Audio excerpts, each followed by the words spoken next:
ఎంత పెద్ద పదవిలుంటే అంత ఎక్కువ బాధ్యతతోనుండాలి. పబ్లిక్ సోషల్ మీడియా భయానికన్నా ఇంకెక్కువ జాగ్రత్త ఉండాలి. అంతేగాని ఎలక్షన్లుంటే ఓ తీరుగా, ఓట్లు అక్కర లేకుంటే ఇంకో తీరుగా నడుచుకుంటే జనాలు చూసుకుంటా కూడా ఉత్త ఊకుంటారా? ఇగో గిట్ల ప్రూఫ్‌లతోని పుట్టెడు మాటలంటారు. ఇదేనా పద్ధతి అని ఇచ్చి పడేస్తారు. అయ్యో! దేశానికి సరికొత్త తొవ్వ చూపించే విశ్వ గురువునని చెప్పుకునే మోడీ సారు అంబులెన్స్‌కు మాత్రం తొవ్వియలేకపోయిండు సూడురి. సారు కాన్వాయ్‌లు అన్ని కార్లు పోయేదాకా అంబులెన్స్‌ని అట్లనే ఆపిర్రు. ఇక ఈ వీడియో ఇంటర్నెట్‌లో ఇరుగా మరగ తిరిగే వరకలా తీరొక రకంగా అరుసుకోబట్టిరు జనాలు. సరే ప్రధానంటే బిజీగా ఉంటాడు, తీరిక లేకుండా తిరగవలసి ఉంటది, నిమిషం కూడా నిలబడేంత తీరుబడి ఉండదు, ఒప్పుకుంటాము. మరి ఇదే మోడీ సారు ఇదే కాన్వాయ్‌లో తిరుగుకుంటా ఎలక్షన్ టైంలో మాత్రం వెస్ట్ బెంగాల్ కాడ తొవ్విచ్చి దాన్ని కూడా ప్రచారంలో వాడుకొని పబ్లిక్ చూపియాలని సోషల్ మీడియాలో తిప్పిరు కదా. మరి ఇప్పుడేమాయా మానవత్వము మంచితనము అంటే ఓట్ల అక్కరుంటే ఒక తీరు, దగ్గర ఎలక్షన్ లేకుంటే ఇంకో తీరా అని అనుకుంటే రెండు వీడియోలను పెట్టి దండి గరుచుకుంటున్నారు నెటి జనాలు. ఎంత పెద్ద పదవిలు ఉన్నా కానీ అవతల ఆ పదవి ఉన్నది ఓ మనిషి పానం అని కూడా ఆలోచన చేయకుండా ఇట్లా చేసేది అని అనుకుంటే ఫైర్ కాబట్టి పబ్లిక్ కూడా అచ్చేదిను అని స్పీచ్లు దంచుడు కాదు, చచ్చేటట్టున్న మనిషి పోతున్న అంబులెన్స్ను ఆపడేందో మీకే తెలియాలి. అయినా మీ మీటింగో లేకుంటే ఇంకా ఇంపార్టెంట్ పనో ఏదైనా కానీ అటో ఇటో ఆలస్యమైనా ఏం కాకపోగాని కింద మీదున్న మనిషి పానం పోతే మళ్ళీ వస్తుందా చెప్పురి అని అనుకుంటా క్వశ్చన్ వేస్తున్నట్టు జనాలు. మరి ఆయనతో దీనికి కూడా కమలం పార్టీకి వెళ్ళి వలన కవర్ డ్రైవ్లు ప్లాన్ చేస్తారో రేపు చూడాలిగా.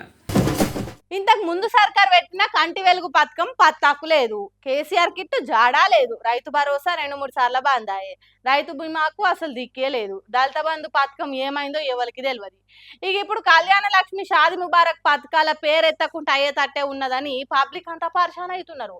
హాగో దాని మీద బస్సుల మంత్రి పొన్నం ప్రభాకర్ సార్ ఏమన్నాడో ఈనుండ్రి. చిన్నగా ఒక్కొక్క పథకం ఒడగొట్టుడే అన్నట్టే అవుతుందా ఏంది? మొన్నటికి మొన్న కళ్యాణ లక్ష్మి, షాదీ ముబారక్ పథకాలకు ఏ పద్ధతి ప్రకారం అమలు చేస్తున్నారో చెప్పురని హైకోర్టు సర్కార్ని అడిగితే రేవంత్ రెడ్డి సర్కార్ సప్పుడు చేయలేదు. అందుకే కళ్యాణ లక్ష్మి చెక్కులు ఇచ్చుడు ఆపుండ్రే అని ఆర్డర్ వేసింది కోర్టు. అట్లెందుకు చేసిరు సార్ అని విలేకరులు మంత్రులను అడిగితే పొన్నం సార్ మైక్ తీసుకొని మాట్లాడిండు.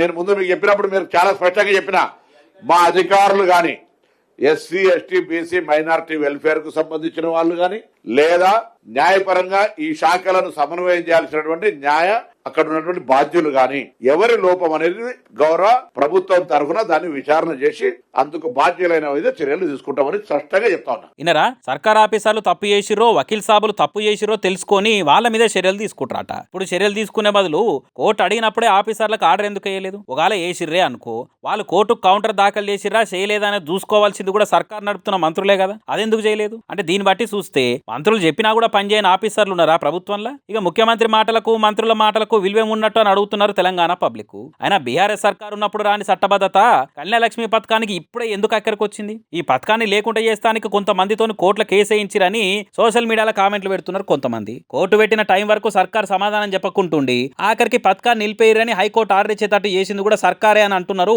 సర్కార్ పోకడలు తెలిసిన వాళ్ళు. కోర్టు కౌంటర్ దాఖలు చేయకుంటున్నది ఎవరో విచారణ చేసి వాళ్ళ మీద చర్యలు తీసుకునే తీరిక సర్కార్కు ఉన్నది కానీ కళ్యాణ లక్ష్మి పథకాన్ని కాపాడే తెలివి లేదా అని అంటున్నారు. ఇక ఈ ముచ్చటాన్ని పక్క పెడితే పథకాలకు చట్టబద్ధత అనేది తప్పకుండా ఉండాలన్నట. అంటే అసెంబ్లీలో దాని మీద చర్చ చేసి ఆమోదించాలన్నట. కానీ కాంగ్రెస్ సర్కార్ అట్లా చేయకుండా జీవోలు విడుదల చేసి కళ్యాణలక్ష్మి పథకాన్ని అమలు చేస్తున్నదట. దాని మీద విజయగోపాల్ అనే న్యాయవాది కోర్టులో కేసు వేస్తే కళ్యాణలక్ష్మి పథకాన్ని ఆపురు అనే కాడికి వచ్చింది అవ్వారం. మరి మంత్రి గారు విచారణ చేసి తప్పెక్కడ జరిగిందని ఎప్పుడు తెలుసుకుంటాడో, కళ్యాణలక్ష్మి పథకాన్ని కాపాడి ఎప్పటి నుంచి అమలు చేస్తారో చూడాలి.